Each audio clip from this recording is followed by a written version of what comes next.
అంటే ఇప్పుడు ఇది ఏది ఉమ్, చెప్పండి. రమణ సంభాషణములే కదా మేడం? ఆ, రమణ సంభాషణములే కదా? రమణ భాషణములు. ఇది మేడం క్వశ్చన్ నంబర్ 51. కానీ దానికి ముందు ఒక్కటి అదే 51 అని చెప్పిండి, మహర్షి చెప్పిన మాటలు చెప్తాను. సరే మేడం. ఓం శ్రీ సద్గురుభ్యో నమ. ఈరోజు 22వ తారీఖు జూన్ నెల, గురువారం, 2023 సంవత్సరం. రమణ భాషణములు అనే గ్రంథాన్ని లక్ష్మీ మేడం గారు చదివి వినిపిస్తూ వివరిస్తారు.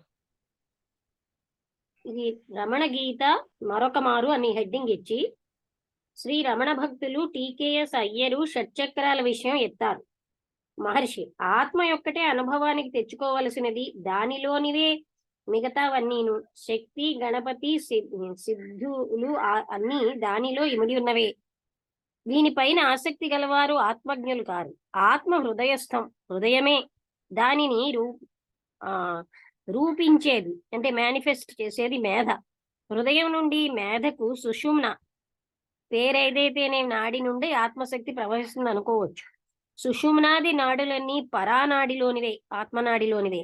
అందుకే ఉపనిషత్తులు సుషుమ్నను పేర్కొంటూ పరేలీనా అన్నవి. అంటే సహస్రారము మేధ వరకు ఎగబ్రాకిన ప్రవాహము అక్కడ ఆగిపోతుందని యోగులు అన్నారు. ఆ అనుభూతి పూర్ణానుభూతి కాదు, జ్ఞానానికై వారు హృదయానికి రావాలి.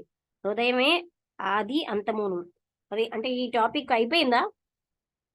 అంటే పై నుంచి సహస్రారంలోకి వచ్చేస్తే అదే ఫైనల్ అని చాలా మంది అనుకుంటారు. కానీ నేను చెప్పాను కదా ఒకసారి, నేను ఎలా ఫీల్ అయ్యానో తెలియదు, కానీ అక్కడే ఉంటే మనం వ్యవహారం చెయ్యలేము. అందుకని హృదయస్థానంలోకి రావాలి. హృదయస్థానంలోకి వస్తే అంటే వ్యవహారానికి అని హృదయమే ఆది అంతమును. అది అంటే అర్థమైంది కదండి. అంటే ఇక్కడ అందరూ ఆసక్తి గలవారు ఆత్మజ్ఞులు కారు. అంటే దేనిపైన? ఆత్మ యొక్కటే అనుభవానికి తెచ్చుకోవలసింది, దానిలోనే మిగతావన్నీను. శక్తి, గణపతి, సిద్ధులు మొదలైన వాటిలో ఇమిడి ఉన్నవే. దీనిపైన ఆసక్తి గలవారు ఆత్మజ్ఞులు కారు. ఆత్మ హృదయస్థం, హృదయమే దానిని రూపించేది.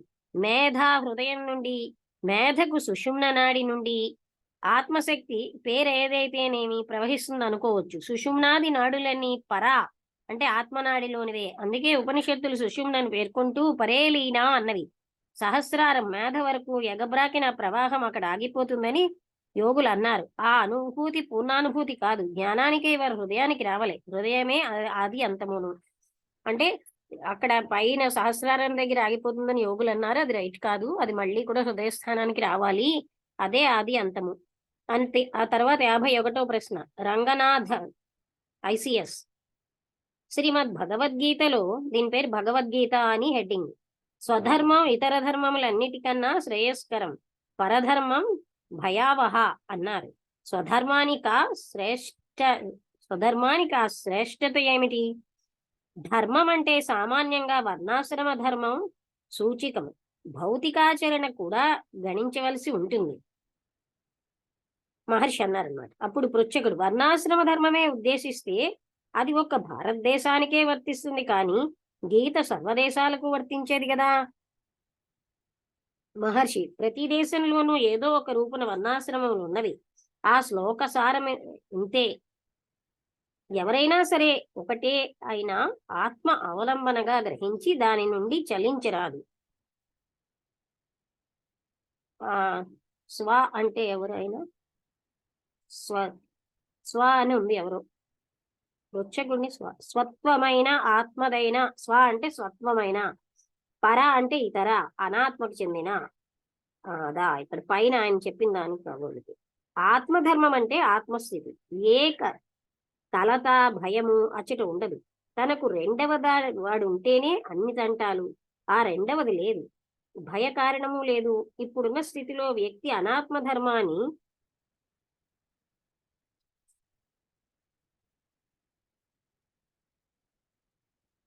ఆత్మధర్మం అన్న భ్రాంతిలో బాధపడుతున్నాడు.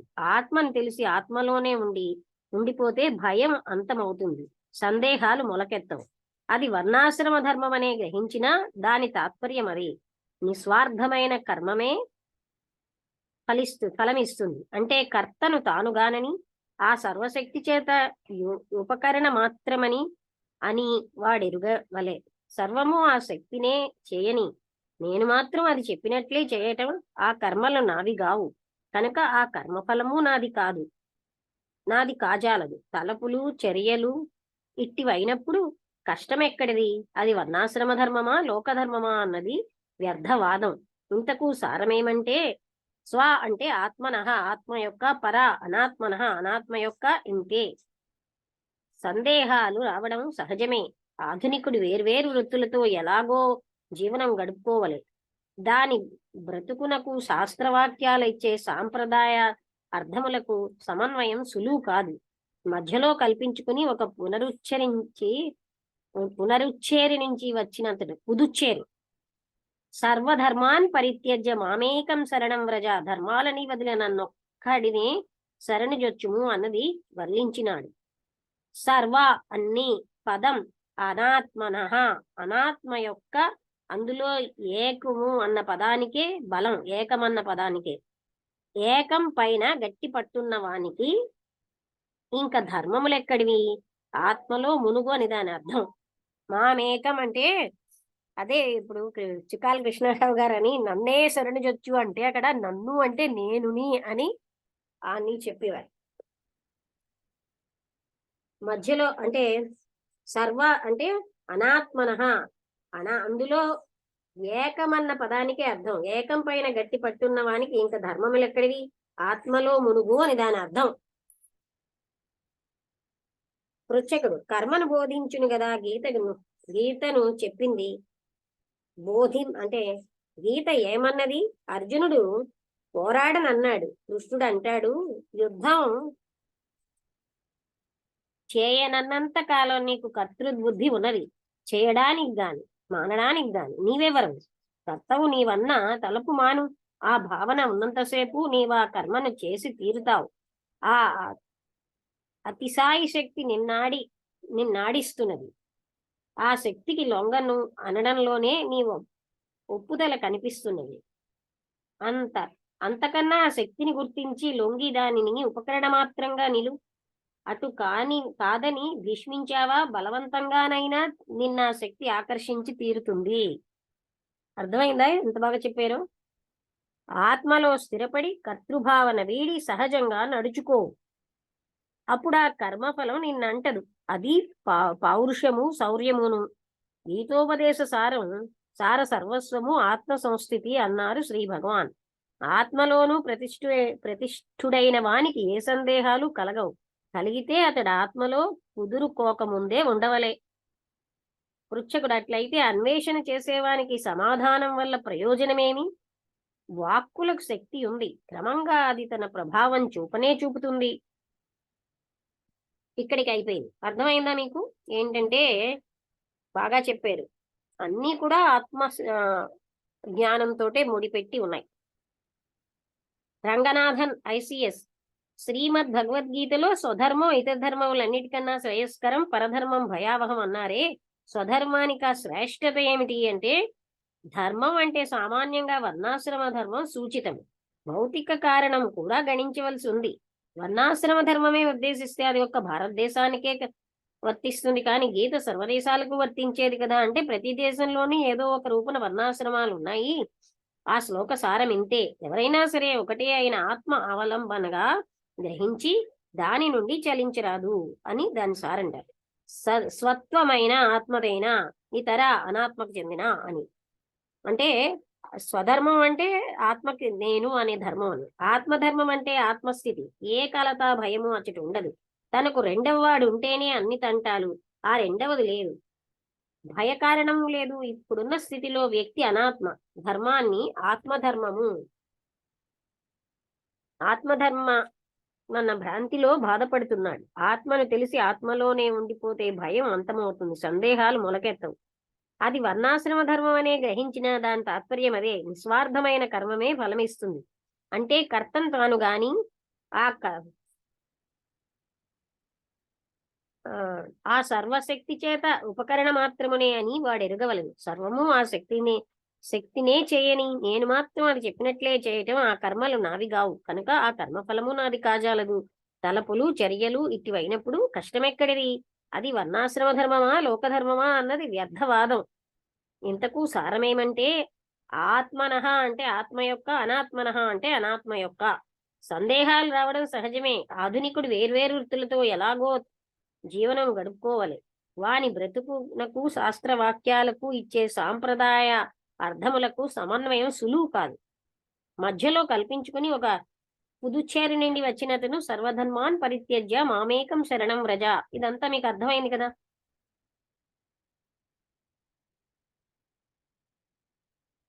ఎవరు చెప్తారు? మొదలు వసంతలత చెప్తావా లేకపోతే రాంబుద్రి గారు ఎవరు చెప్తారు?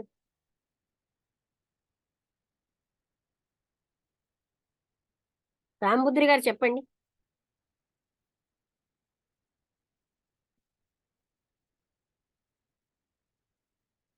రాంబుద్రి గారు 5 to 7 వచ్చేస్తున్నారు బాబాజీ గారు లాగా. నమస్తే మేడం. నమస్తే అండి. మేడం, వినబట్టం లేదు మేడం, కొంచెం అదే గట్టిగా. నమస్తే మేడం. నమస్తే లక్ష్మి గారు, అందరికీ నమస్కారం. నమస్తే అండి అనుపమ గారు. నమస్తే మేడం. ఇప్పుడు వినిపిస్తుందా మేడం? ఇంకొంచెం గట్టిగా మాట్లాడారు. నమస్తే మేడం. చెప్పండి. ఏం లేదు మేడం, అంటే ఇప్పుడు అదే చక్రాల గురించి చెప్పారు. చక్రాల్లో ఇది ఇది అన్నట్టు అంటే అంటే ఎన్ని అంటే ఇప్పుడు మనం చక్రాల్లో ఎంత పరిభ్రమించినా లాస్ట్కు అంటే హృదయంలో నుంచే ఏదైనా కానీ ఇది చేయాల్సిందే అన్నట్టు చెప్పారు. అది అది మీ అనుభవం కూడా చెప్పారు. అలా అదొకటి. తర్వాత రోజులు అన్నారు సహస్రారం వరకు ఎగబాకిన ప్రవాహం అక్కడ ఆగిపోతుంది. అది పూర్ణానుభూతి కాదండి. హృదయానికి రావాలి. అదే మేడం, రమణులు చెప్తుంది ఏంటంటే ఈ హృదయానికి సంబంధించిందే కానీ అంటే ఎంత భ్రమించినా లాస్ట్కి వచ్చేది హృదయం నుంచే మనం చేయాల్సిన పరిస్థితి ఉంది అనేది చెప్తున్నారు. అదొకటి. ఇంకా వివిధ రూపాలైన విఘ్నేశ్వరుడు, మాత, ఈశ్వరుడు ఇవన్నీ ఒకే ఆత్మలోని స్థితి కాబట్టి వాటిని కూడా అంత ఇది అవసరం లేదు, ఆత్మస్థితికి సంబంధించింది అన్నట్టు చెప్పడం ఒకటి. తర్వాత భగవద్గీతలో శ్లోకం సర్వధర్మాన్ని గణపతి సిద్ధులు ఇవన్నీ శక్తి గణపతి సిద్ధులాదులన్నీ దానిలో ఆత్మజ్ఞానంలోనే ఇమిడి ఉన్నాయి అన్నారు. అంతే, అంటే ఏకత్వంలోనే ఉన్న భిన్నత్వం అనేది చెప్తున్నారు. అంటే అలా ఆత్మజ్ఞానం వచ్చేకి ఇవన్నీ అందులోనే మనకి ఫీల్ అవుతాం. అంటే ప్రతిదీ అందులో ఉన్నట్టే ఉంటుంది, వేరే ప్రత్యేకంగా ఏం చెయ్యక్కర్లేదు. అది ఇంకోటి సర్వధర్మ పరిత్యజ్య అంటే ఇప్పటి వరకు ఉన్న అర్థం ఒక రకంగా అంటే మన యొక్క ధర్మాన్ని మనం మొట్టమొదటేమో అన్ని స్వధర్మమే శ్రేయస్కరం అని ఎందుకన్నారు అని మొదలైంది క్వశ్చన్. అక్కడి నుంచి అదే స్వధర్మమే శ్రేయస్కరమైనది అని చెప్తే దానికి అది ఏంటంటే అంటే మన యొక్క ధర్మం అంటే మన యొక్క ధర్మమే శ్రేష్టమైనది అని చెప్పారని చెప్పేసి చెప్పడం వివరణ ఇవ్వడం ప్రతి చోట జరుగుతున్న విషయమే. అంటే వేరే ధర్మం అంటే వేరే మతానికి సంబంధించిన ధర్మాలు అనే ఉద్దేశంతో చాలా మంది చెప్తా ఉన్నారు. కానీ ఇక్కడ వివరణ అద్భుతంగా ఉంది మహర్షి గారిది. ఎందుకంటే ప్రతి దేశంలో పరిస్థితులు అలాగనే ఉంటాయి. అంటే ప్రతి దేశంలో వృత్తి ధర్మాలు అనేటివి సామాన్యంగానే ఉంటాయి. కాబట్టి ఇది ప్రపంచానికి సంబంధించింది కానీ ఏదో ఒక దేశానికి ఒక ప్రాంతానికి సంబంధించిన విషయం కాదు. అన్ని దేశాల్లో ఉన్న స్థితికి సంబంధించిందే అని చెప్పేసి చెప్తూ నన్నే శరణం పొందండి అన్నప్పుడు నన్ను అంటే నేను అనే ఒక ఆత్మకు సంబంధించిందే కానీ అది ఒక వ్యక్తికో ఒక శక్తికో సంబంధించింది కాదని చెప్పేసి మళ్ళీ అలా వివరణ ఇవ్వడం ఒక అద్భుతమైన వివరణ. ఇంకొకటి ఏంటంటే కర్తవ్యం అనేది నీ మీద వేసుకుంటే అది అది బాధ అవుతుంది. అదే అదే శక్తి మీద వేస్తే దానికి ఇది ఉండదు. నువ్వు ఒక పనిముట్లాగా ఉండి ఏ కర్మ అంటకోకుండా నిష్కామ కర్మలాగా నీ యొక్క కర్తవ్యాన్ని నిర్వహించి ఫలితాన్ని ఆశించకోకుండా నిలబడడం అనేది వివరణ, అద్భుతమైన వివరణ అది. అంటే అన్నిటికంటే ముఖ్యమైన విషయం ఇక్కడనే ఉంది. సర్వధర్మాన్ని పరిత్యజ్య అంటే ఇప్పుడు ఈ శ్లోకంలో అంటే ఏమవుతుందంటే వేటికి నువ్వు కర్తవు కాదు, కర్త అంతా ఆయననే అని చెప్పేసి నమ్మి నీ కర్తవ్యాన్ని నిష్కామంగా నిర్వహించి ఫలితాన్ని ఆశించకోకుండా జీవించడమే నిజమైన ఇది అని చెప్పేసి చెప్తూ, అంటే అర్జునుడికి కూడా అదే చెప్పాడు, నువ్వేమీ కర్తవ్య కాదు, ఆ ఈశ్వర శక్తి పనిచేస్తుంది, నువ్వు దానికి అంటే ఉపకరణంగా ఉన్నావు తప్ప నువ్వు కర్తవ్య కాదు, నీకు ఇష్టం ఉన్నా లేకపోయినా పని నీ ద్వారా జరుగుతుంది. అంటే మనం ఇష్టం లేకున్నా కూడా ఏం జరగాలో అది జరుగుతుంది అనేది అదొకటి. అంటే మనము సర్వస్వ శరణాగతి చేసి జీవించడమే పరమోత్కృష్టమైన ధర్మము అనేది అద్భుతంగా చెప్పారు. అంటే ఇంకా దాన్ని మించిన జీవితమే లేదు. అందులో సర్వస్వ శరణాగతి చేసి కర్తవ్యాన్ని మీదికి వేసుకోకుండా నిష్కామ కర్మ చేస్తే ఇంకా అంతకంటే మించింది ఏమీ లేదు. అదే జీవన్ముక్తి అనేది ఒక అద్భుతమైన విషయంగా చెప్పారు. ఈ రోజు వివరణ చాలా అద్భుతంగా ఉంది. ఈ శ్లోకాన్ని మాత్రం చాలా మంది ఏం చేస్తారంటే మతపరంగా తీసుకొని వివరణ ఇస్తున్నారు. అది మతపరంగా కాదు అని చెప్పేసి మహర్షి గారు అద్భుతంగా చెప్పారు. చాలా అంటే మహర్షి గారు చెప్పేది ఏదైనా కూడా విశ్వపరంగా, ఆత్మపరంగా, దైవపరంగా అన్నిటికీ అన్వయించి ఒకే స్థితి గురించి చెప్తారు. అంటే ఏకత్వం గురించి ఆయన చెప్పడం అనేది చాలా అద్భుతంగా ఉంది. నాకు అర్థమైంది ఈరోజు. అంటే ఆత్మస్థితే అని ఆత్మగతంగానే గీత అంతా చెప్పబడింది. అంటే మనం ఏదో అర్జునుడు అదేదో కథలా చెప్పుకుంటాం గాని ఆత్మతత్వంలోకి రా అని చెప్తున్నారు. వర్ణాశ్రమ ధర్మాలు ఇతర దేశాల్లో లేవు కదా అంటే వాళ్ళకి కూడా ఉన్నాయి. అయినా ఇక్కడ చెప్పేది ఏంటంటే అసలైన స్వధర్మం అంటే ఆత్మస్థితిలో ఉండడమే, అదే స్వధర్మం అని. మిగతావన్నీ అనాత్మకు చెందినవి ఏవి కూడా స్వధర్మాలు కావు. అలాంటి అర్థం చెప్పారు, అన్ని ఆత్మగతమైన అర్థంతో.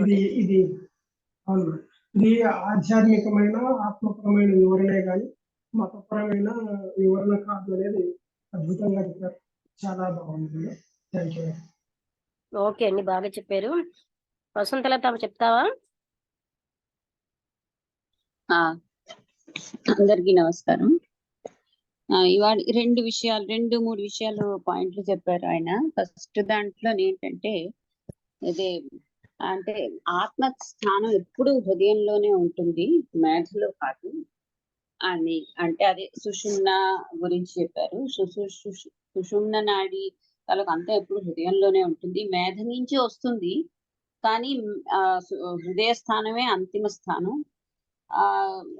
అంటే అర్థం జ్ఞానం రావడం, మేధతో జ్ఞానం తెచ్చుకోవడం ఒక ఇంపార్టెంట్ కాదు, ఆ జ్ఞానాన్ని అనుభవంలో అది కాదు అక్కడ అర్థం. అది కాదు, యోగులందరూ సుషుమ్న ద్వారా సహస్రారానికి వెళ్ళడమే అక్కడే ఆగిపోతుందని చెప్తున్నారు. సహస్రార చక్రం అంటే పైన, కానీ పైన అది మామూలు మేధ కాదు. అక్కడ సహస్రారంలోకి వెళ్ళి ఆగిపోవడం కాదు, అది మళ్ళీ హృదయంలో. ఏంటంటే మేధ అనుకుంటున్నావు, మేధ కాదు. సహస్రారం అన్నది మేధ కాదు. అంటే మీదకు వెళ్ళింది ఆ సహస్రారం అనేది మీదన కదా ఉంటుంది, ఆ బ్రహ్మ అంటే అక్కడ ఏ రకమైన ఇంటెలిజెన్స్ వర్క్ అంటే అది మామూలుగా ఉన్న ఈ బ్రెయిన్ ఇంటెలిజెన్స్ ఉండదు. ఆ సహస్రారంలోకి వెళ్ళాక తాను అన్న స్థితి లేని స్థితిలో ఉండిపోవడం అది కాదు, మళ్ళీ హార్ట్ లోకి వచ్చేయాలి. హార్ట్ సెంటర్ లోకి వస్తేనే ఆది అంతము అక్కడే అన్నారు. అచ్చా అచ్చా. అంటే ఆత్మస్థితి ఆ ఆత్మలోనే ఉంది, అదే హృదయ స్థానంలోనే ఉంది కాబట్టి హృదయమే మెయిన్ అది చెప్పడం ఆయన. అది అది ఆయన అదేదో కొంచెం కాన్వర్జేషన్ గా కాకుండా రమణ మహర్షి చెప్పారు. అది. ఆ తర్వాత రెండో విషయం ఏంటంటే ఇతను భగవద్గీత శ్లోకంలోని ఒక లైన్ గురించి అన్నారు. అన్ని ధర్మాల కంటే పరధర్మం కంటే స్వధర్మం, ఇంకొక భక్తుడు అడిగారు ఆయన. పరధర్మం కంటే స్వధర్మమే గొప్ప అని అంటారు, అదే చెయ్యమని మన కృష్ణుడు అదే చెప్పాడు కదా, అంటే అర్థం ఏమిటి అని అంటే అతను చెప్పారనమాట. ఇక్కడ సాధారణంగా మనుషులందరూ స్వధర్మం పరధర్మం అంటే వర్ణాశ్రమ ధర్మాల కింద ఆలోచించి అంటే అండర్స్టాండ్ చేసుకొని చెప్తారు. కానీ ఇక్కడ స్వధర్మం అంటే ఏమిటి? స్వ అంటే నా సెల్ఫ్ అంటే ఆత్మ, పరధర్మ అంటే అనాత్మ. అంటే ఆత్మ ధర్మమే మనం చూస్తూ ఉండాలి. అంటే ఎప్పుడు ఆ ఆత్మ స్థితిలోనే ఉండడం పనులు చేస్తున్నప్పుడల్లా, అది దాని యాక్చువల్ అర్థం. ఇప్పుడు అదే అంటే ఆ విషయం యూనివర్సల్లీ అప్లైడ్ అందరికీను. అంచేత జాతులు అవి ఈవెన్ అతను రెండోసారి అన్నారు వర్ణాశ్రమం ధర్మం కింద అంటే ఏదో ఫిజికల్ ఎన్వైరన్మెంట్ కింద తీసుకున్నా సరే, అంటే రకరకాల పనులు చేసేటువంటి శూద్ర వైశ్య ఇలాంటివన్నీను అలా ఉన్నా సరే, అలా ఆ మీనింగ్ లో తీసుకున్నా సరే చెప్పడం ఏంటంటే నువ్వు ఏ పని చేస్తున్నావో ఆ పనికి నువ్వు కర్తవు కాదు అనేటువంటి అదే అనుభవం ఉండాలి అనే అండర్స్టాండింగ్ రావాలి. నువ్వు ధర్మం నువ్వు యాక్చువల్లీ మీడియం అంతేను. ఎలాగైతే అర్జునుడు నేను నాది ఇది ధర్మం కాదు, వీళ్ళందరినీ నేను చంపలేను, వాళ్ళందరూ నా వాళ్ళు అంటే అప్పుడు అతను అన్నారు అనమాట, నువ్వు చేస్తున్నావని నువ్వు ఎప్పుడైతే అనుకుంటావో అక్కడే కష్టం వచ్చేస్తుంది. నువ్వు ఇది నీ ద్వారా జరుగుతోంది, ఆ అనంతమైనటువంటి ఆ బ్రహ్మ ఇదే నిన్ను పరమాత్మ శక్తే నిన్ను నడిపిస్తోంది. కాబట్టి ఏ ధర్మం అయినా ఏ పని చేసినా, అంటే ఇప్పుడు మాంసం అమ్మేవాళ్ళు కానీ చేపలు ఇవన్నీ అనుకుంటారు కదా కట్ చేసి, వాళ్ళ ధర్మం అది, వాళ్ళ వృత్తి అది. కానీ ఆ చేస్తున్నప్పుడు కర్తృత్వ భావన ఎప్పుడు వస్తుందో అప్పుడు నీకు అంటుకుంటుంది, పాపం భయాలు వస్తాయి.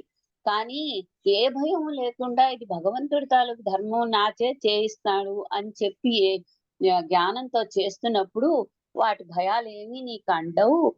ఎప్పుడైతే అది పరధర్మంగా నువ్వు భావిస్తావో అక్కడే కష్టాలన్నీ వస్తూ ఉంటాయి అని ఆయన.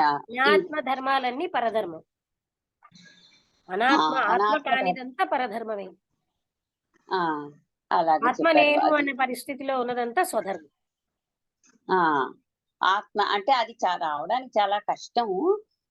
కానీ మన అలా అంటే సామాన్యంగా ఉన్న వాళ్ళకి ఒక విషయం బోధపడుతుంది, చేస్తుందంతా భగవంతుడి తాలూకా నాతో చేయిస్తున్నాడు, నేను రెస్పాన్సిబుల్ కాదు సుమి అనేటువంటిది అయితే నీకు అది అంటదు ఆ భావన. నువ్వేమో ఫ్రీగా ఉంటావు, దుఃఖం అనేది కానీ గిల్ట్ అనేది కానీ ఫీలింగ్ రావు, భయాలు రావు అని చెప్పారు. అలా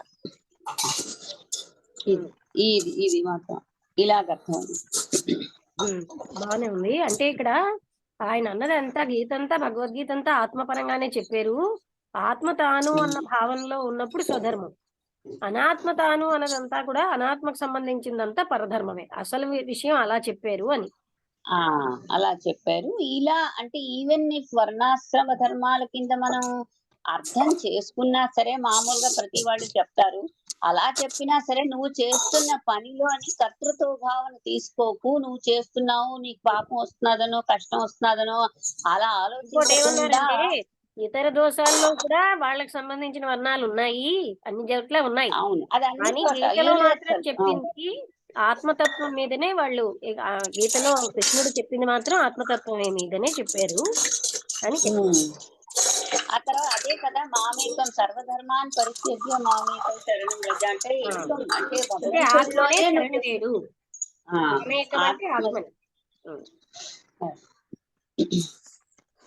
వసంత గారు మళ్ళీ నెక్స్ట్ దానికి రారు కనుక మీరు చెప్పండి. ఇప్పుడు ఫస్ట్ దానికే వస్తున్నారు ఈ మధ్య.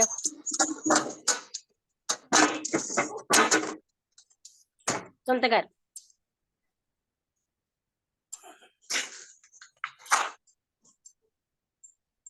వసంత గారు. నమస్తే అమ్మా, ఆన్ చేస్తున్నాను. అన్మ్యూట్ చేస్తున్నా. అదే అర్థమైంది. ఆత్మ స్థితిలో నిలబడడానికి మనకి సుప్రీం అయితే మనసుగానే, మనసు దగ్గర ఉంటేనే మనకి కార్యక్రమాలను చేయడానికి కింద స్థితికి రావాల్సి ఉంటుంది. తర్వాత భగవద్గీతలో ఆత్మ సంబంధించి చెప్పారు, పరధర్మం భయావహ అనేది ఆత్మస్థితి ఉండడం గురించే చెప్పారు అని విన్నాను. అదే స్వధర్మం అని. తర్వాత మామేకం అంటే ఆత్మనే శరణు వేడండి అని అర్థం. నన్ను అంటే కృష్ణుడు అని కాదు, ఆత్మనే శరణు వేడండి అని చెప్తున్నారు. అంటే ఆత్మతత్వంలోనే ఉండడమే అని. శరణు వేయడానికి వేరే ఉండరు, ఆత్మతత్వం తానైపోతాయి.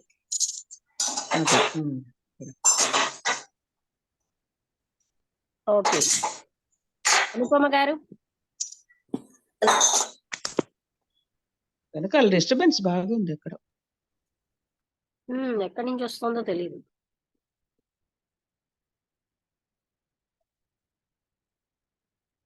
అనుపమ గారు చెప్తారా? ఇంకా చెప్తారా? వసంత గారు అయిపోయిందా? చెప్పేశానమ్మా. ఓకే, అనుపమ గారు అన్మ్యూట్ చేసుకోండి. వినబట్టం లేదు. హలో, చెప్పండి. లక్ష్మి గారు, నేను పూర్తిగా రాలేదండి ఇవాళ. నిన్న అన్నయ్య వాళ్ళు వెళ్తుంటే అక్క వాళ్ళ ఇంటికి వెళ్ళి వచ్చి లేట్ అయ్యి పూర్తిగా వినలే. వీళ్ళు చెప్పిందే కానీ. సరే, అదే చెప్పండి. అంత అర్థమైతే నేను చెప్పింది అంతా మళ్ళీ రెండోసారి చెప్తున్నాను. ఎందుకంటే ఒకసారి చెప్తే ఆ సీక్వెన్స్ అర్థం కాదని చిన్నదే చదివేమో. ఓకే ఓకే, లేదండి, నేను మీరు ఒకసారి చెప్పండి, వింటాను. ఇంక చెప్పలేదు. అంటే అన్ని అంటే అన్ని ధర్మాల్లోకి స్వధర్మం గొప్పదన్నారు కదా. అంటే అలా అంటే మరి అంటే అలాగే వర్ణాశ్రమ ధర్మాల్లో కూడాను అంటే ఇన్ని వర్ణాలు అవి ఉన్నాయంటే అన్ని దేశాల్లో కూడా ఉన్నాయి. కానీ ఇక్కడ చెప్పింది ఏంటంటే ఆత్మ నేను అనేదే భగవద్గీతలో అంతా ఆత్మతత్వం మీదే చెప్పారు. అందుకని నేను ఆత్మని అనే ఆత్మధర్మం అనేదే స్వధర్మం. నేను ఆత్మని కాను అని నేను శరీరాన్ని ఇవన్నీ పరధర్మాలు అన్న భావనలో. అలాగే అంటే అన్ని సర్వధర్మాన్ని పరిత్యజ్య మామేకం శరణం వ్రజ అంటే ఆ ఏకం అన్న దాంట్లో ఆత్మతత్వమే అని. తర్వాత సహస్రారంలోని సుషుమ్న ద్వారా ఇక్కడ మేధ అని వాడారు, కానీ మనం మేధ అంటే మేధాశక్తిని అంటాం. మనం సుషుమ్న అంటే సహస్రారం అనే వాడితే నయం. సహస్రారంలోకి వెళ్ళి అక్కడ ఉండమంటారు యోగులు, కానీ అది కాదు. మళ్ళీ హృదయ స్థానంలోకి రావాలి, ఆది అంతము అదే అని. ఓకే, ఇంకేమైనా డౌట్స్ ఉన్నాయా ఎవరికైనా? రామపుత్రుడు గారు, వసంతలత, ఇంకెవరికైనా డౌట్స్ ఉన్నాయా?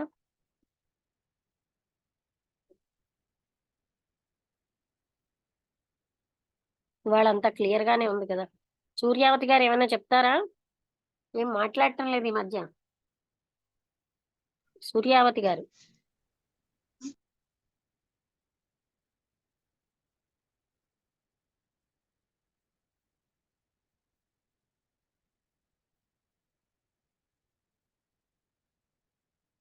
ఓకే, అయితే ముగించేద్దాం. అందరికీ నమస్కారం. ఎలాగా ఇది అంత సమయం అయిపోతుంది, 1 minute ఉంది. లోపల ఏమైనా మాట్లాడితే ఎవరైనా మాట్లాడండి. అంటే మంచి అర్థం చెప్పారు, ఆత్మతత్వమే స్వధర్మం అని. అది చాలా బాగుంది. ఇంకా మిగతావన్నీ స్వధర్మం కాదని. అసలు అందుకే జ్ఞానాన్ని బట్టి ఆన్సర్ భగవద్గీత అర్థం అవుతుందండి. ఇతని ఆత్మజ్ఞానం ఉన్న వ్యక్తి కనుక అన్ని ఉద్దేశించి చెప్పారని చెప్పగలిగారు. అది లేని వాళ్ళు ఇంకో రకంగా దాని మీనింగ్ రాస్తూ ఉంటారు.